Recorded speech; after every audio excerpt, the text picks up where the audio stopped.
জাতীয় জীবনের একটি কঠিন পাকে বাংলাদেশ যখন এসে দাঁড়িয়েছে, সেই সময় প্রিয় বাংলাদেশকে সামনের দিকে এগিয়ে নিয়ে যাওয়ার জন্য একটি শোষণ বৈষম্যহীন দুর্নীতিমুক্ত মানবিক বাংলাদেশ গড়ার জন্য ন্যায় এবং ইনসাফের ভিত্তির উপর সমাজকে দাঁড় করানোর জন্য অঙ্গীকার নিয়ে আপনারা জানেন এতদিন ধরে 8টি দল একসাথে আমরা কাজ করে আসছিলাম। এই দলগুলোর সকলেই এখানে উপস্থিত আছেন প্রতিনিধিরা।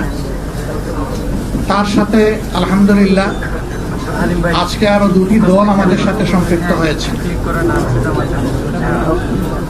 জনাব কর্নেল অলি আহমদ বীর বিক্রমের নেতৃত্বে এলডিপি এবং এনসিপি একটু আগে আমাদের সাথে তাদের বৈঠকটা সমাপ্ত হয়েছে।